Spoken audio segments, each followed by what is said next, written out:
Je crois que ce thème nous amène beaucoup plus à aller vers les générations futures, à parler en réalité aux générations futures. On n'entend pas ces générations futures, nos enfants, il faut qu'on leur montre l'utilité des forêts, comment les entretenir et comment aussi les restaurer.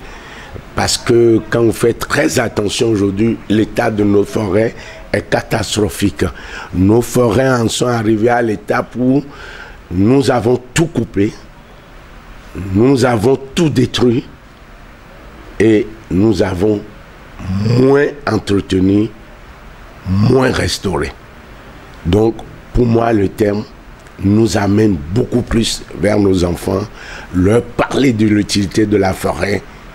Et l'utilité de la forêt, comme on le dit partout, c'est la meilleure. La forêt est la source la plus importante qui protège notre planète. Quand vous voyez tout ce que les arbres absorbent en matière de polluants, quand nous prenons tout simplement même tout ce que nous polluons en matière de pollution atmosphérique, vous savez quand même que c'est nos arbres qui absorbent tout ça pour nous permettre d'avoir un peu de l'oxygène dans l'air. Donc, pour nous, parlons beaucoup aux enfants, pour nous, éduquons nos enfants, pour nous, amenons nos enfants à aimer la forêt. Prouve à nos enfants que ce n'est pas indiqué de couper déjà n'importe comment.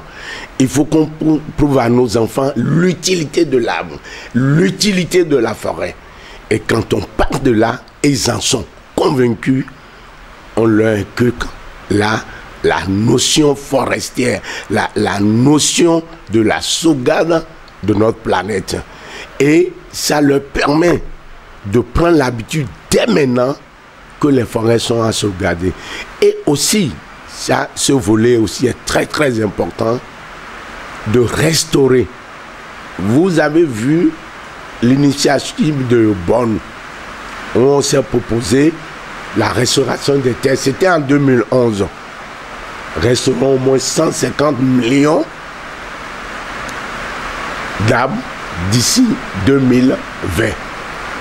Ça veut dire quoi? Tout ce que nous avons détruit, nous plantons, nous entretenons.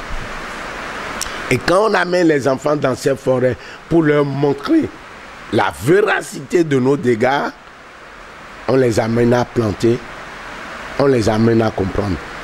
Il n'y a pas, depuis un bon bout de temps, depuis près de 6 ans déjà, nous par exemple, nous luttons pour l'arrêt de l'utilisation du charbon et du bois de feu. Pourquoi? Parce que c'est tout simplement pour arrêter la déforestation.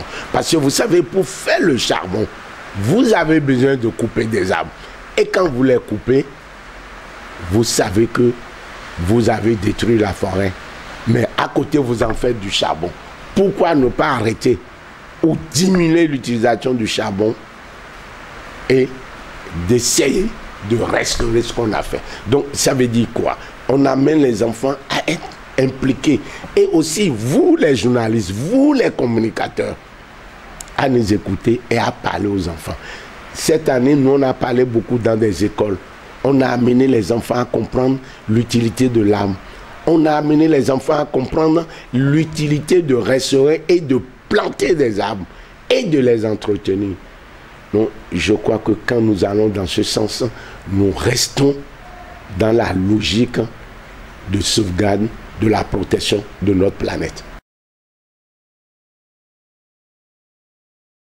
Ou les structures étatiques, ce n'est pas possible.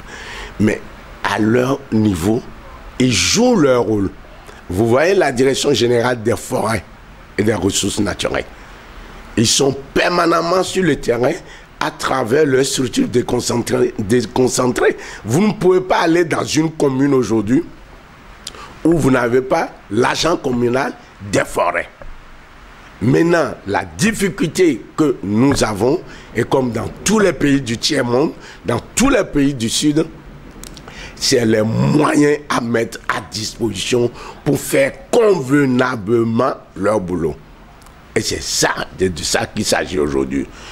Gérer nos forêts, les entretenir, faire de l'éducation, faire de la sensibilisation, faire appel à des moyens. Et c'est là où les gouvernants et les institutions sur le plan international doivent faire un effort pour y arriver. Et pour y arriver, l'effort, c'est le porte-monnaie, les moyens financiers. Je crois que les gouvernants font ce qu'ils peuvent. Je crois que les décideurs font ce qu'ils peuvent. Mais il faut qu'ils mettent plus de moyens à hauteur de ceux dont ils disposent. Parce que vous ne pouvez pas demander à un gouvernement de faire plus que ce qu'il a. Donc c'est ça le véritable problème. On ne les écarte pas, mais on leur demande de faire à la hauteur des moyens dont ils disposent. Ils le font, mais qu'ils fassent beaucoup plus.